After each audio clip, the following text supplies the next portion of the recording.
Programang ito ay rated SPG. Striktong patnubay at gabay ng magulang ang kailangan. Maaaring may masiselang tema, lengguwahe, karahasan, sexual, horror o droga na hindi angkop sa mga bata.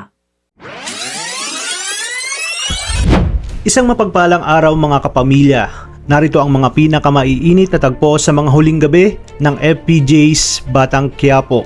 Pero bago ang lahat, kung bago ka pa lamang dito sa akin channel ay baka naman pwedeng makahingi ng isang like, share at subscribe para updated ka sa mga bagong recap na aking i-upload.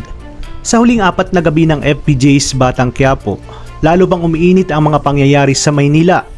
Matapos maupo bilang mayor, agad na pinulong ni Tanggol ang kanyang mga konsehal sa munisipyo dahil iisa ang kanilang layunin, ang ibalik ang kaayusan at pag-asa sa lungsod ng Maynila.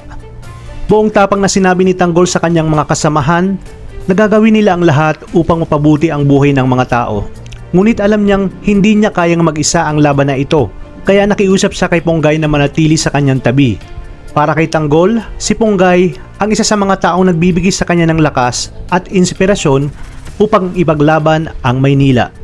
Samantala sa kabilang panig, makikitang sugatan at galit na galit si Miguelito habang pinapanood ang balita. Ramdam na raw ng mga tao ang bilis at konkretong pagbabago sa Maynila simula nang maupo si Tanggol bilang mayor. Lalong naggitngit si Miguelito sa galit dahil tuluyan ang nawala nga sa kanila ang kontrol sa lungsod. Dahil dito, agad niyang kinausap si Roberto at ang kanilang mga natitirang tauhan. Nagplano silang bumaba muli ng Maynila upang magdala ng karagdagang armas at dagdag na mga tauhan. Ngunit hindi pa doon natatapos ang kanilang plano.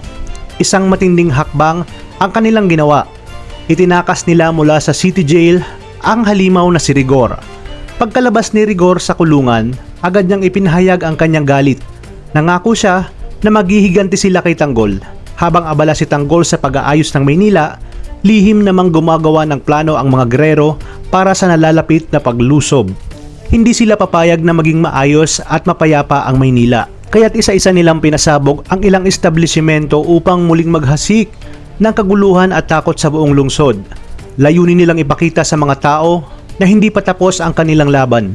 Mas lalo pang naging matindi ang sitwasyon nang gawin nilang bihag si Marites at ang isa sa mga reporter na nagbalita ng magagandang pagbabago sa pamumuno ni Tanggol.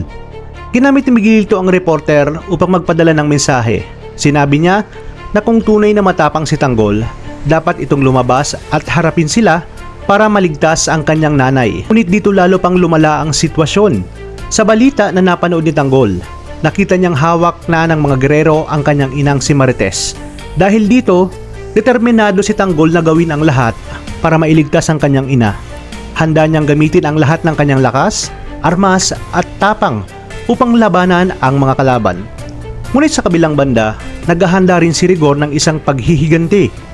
Isang paghihiganting 10 beses na mas masakit umano dahil hindi nga siya makakapayag na hindi mampatay itong si Tanggol. Sa nalalapit na labanan, hindi natin alam kung sino ang mananalo. Sa isang eksena, makikitang umiiyak itong si Marites habang walang malay na nakahandusay si Tanggol. Ito na kaya ang katapusan ng ating bida? O mabubuhay pa si Tanggol upang tuluyang maibigay ang hustisya at tunay na kapayapaan sa lungsod ng Maynila? Kaya abangan natin ang kapanapanabik na pagtatapos ng FPJ's Batang Quiapo. Maraming salamat sa inyong panonood at pagpalain tayong lahat, kapamilya.